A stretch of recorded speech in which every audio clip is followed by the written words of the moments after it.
EKU classes are canceled and so are several big events. So what does that mean for the city of Richmond? A weekend burglary has Lexington's Animal Control Center asking you for help. How students and teachers at an Eastern Kentucky school surprised a staff member recently diagnosed with a serious illness. Tracking, alerting, protecting. This is WKYT News at 11. Good evening to you. They say police need time to conduct a thorough investigation, so Eastern Kentucky University leaders have canceled classes the rest of the week, 3 days after a threatening message was found in a restroom on campus. EKU police said this afternoon they are interviewing people who have been identified in this case through tips. The university is offering a $10,000 reward. Many students left campus today to head home for a long weekend, and those we talked to called the threat disruptive.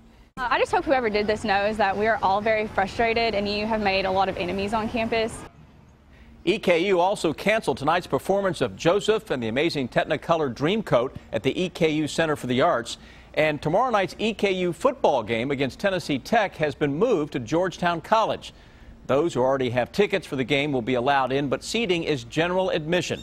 Tonight, our Garrett Weimer talked to Richmond city leaders about how this threat also has an impact off campus. It's our top story at 11. The buildings are empty. A busy campus turned barren, mostly. But the quiet classrooms and crosswalks all come with a cost. We are inextricably bound, and therefore we too must be concerned about whatever takes place on that campus. The consequence of the situation on campus does not stop at the edge of EKU property. Richmond leaders say it also impacts the surrounding city.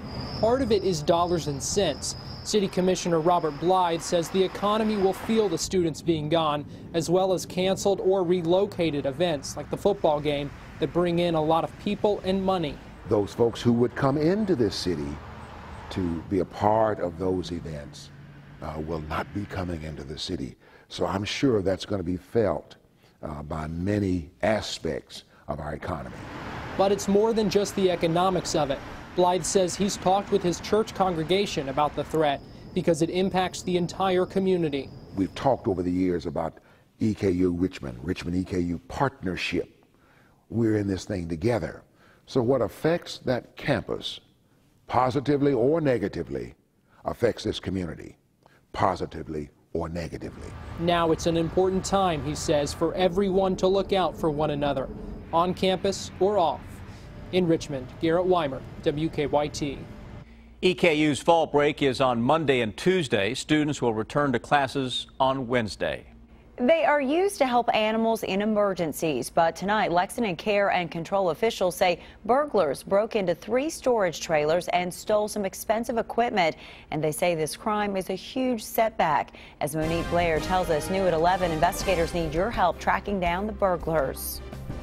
Late Saturday night, the Lexington Fayette Animal Care and Control officers discovered the master locks on 3 emergency trailers had been pried open using bolt cutters, and inside they found 2 generators had been stolen. Lexington Fayette Animal Care and Control Officer Timothy Brown has just one question for the thief or thieves who burglarized these 3 animal trailers. Why did they do this?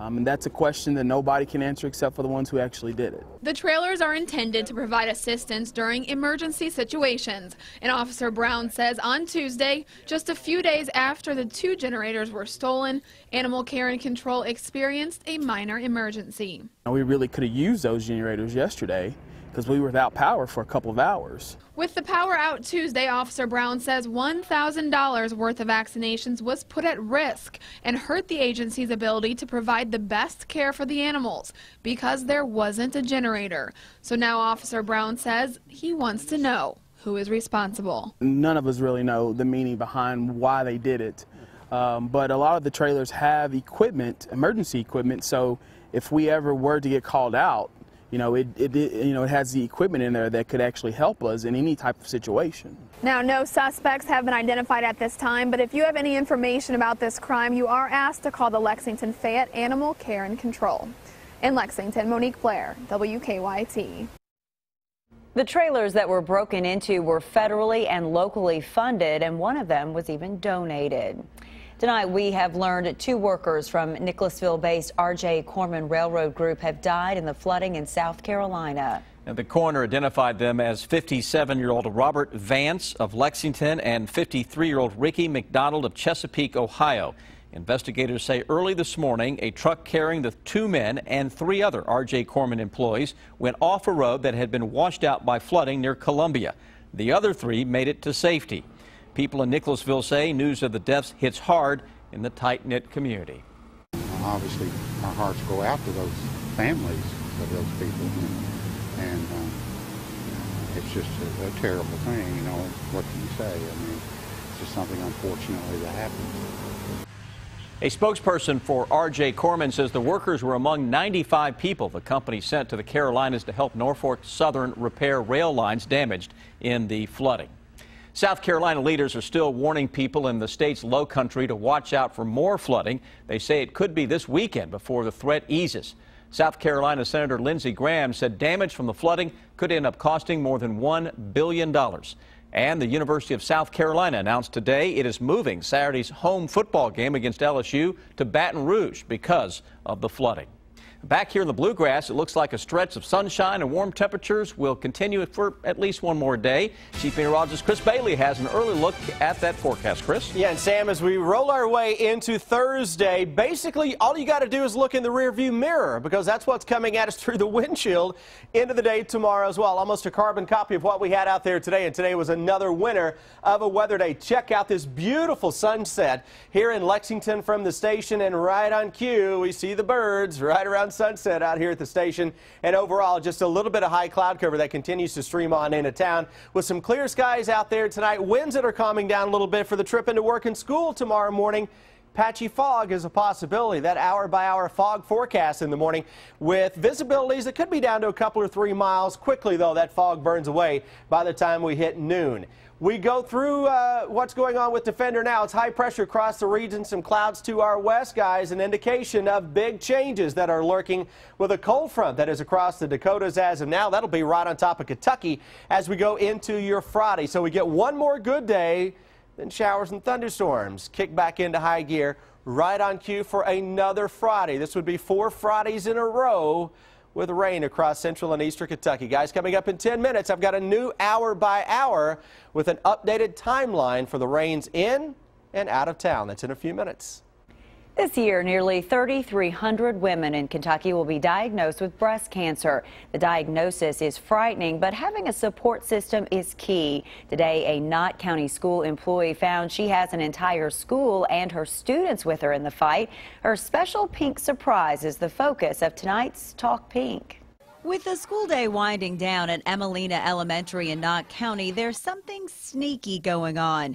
Most think the school being decked out in pink is for breast cancer awareness, but the Team Rachel t-shirts are a sign something might be up. For a lot of them, they've known for weeks, and we said, you know, it's a secret, don't tell her, and they've been so excited to keep a secret and to be able to surprise her. Recently diagnosed with breast cancer, reading specialist Rachel Couch has no idea what's in store for her.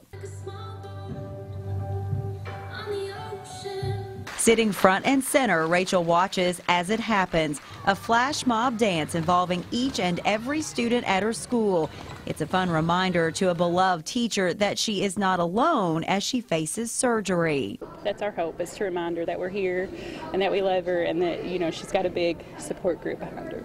It was an overwhelming sight for a woman who has a special bond with each and every student she works with every day. I've been working here for 8 years, so you know, I've watched all these kids just grow up, and so every face in the crowd just meant something to me, and my grandson's in kindergarten, so that was very special. While Miss Rachel, as she's known at school, may be absent for a few weeks, her battle with breast cancer will not be alone. Just knowing I have the school behind me and all my coworkers and all these beautiful kids, I'm just a blessed woman, a very blessed woman. And that she is. The students at staff at Emelina Elementary wrote letters, notes of hope, and prayers for Rachel. Since she is the reading specialist, they put them all in a book for her to keep. Couch will undergo a mastectomy Friday at the University of Kentucky. A snake tried to kill him in the reptile shop he owns. In 9 minutes, a Kentucky business owner talks about the frightening attack. And then, could the traffic nightmare caused by the Luke Bryan concert lead to changes in similar events that are held here in Lexington?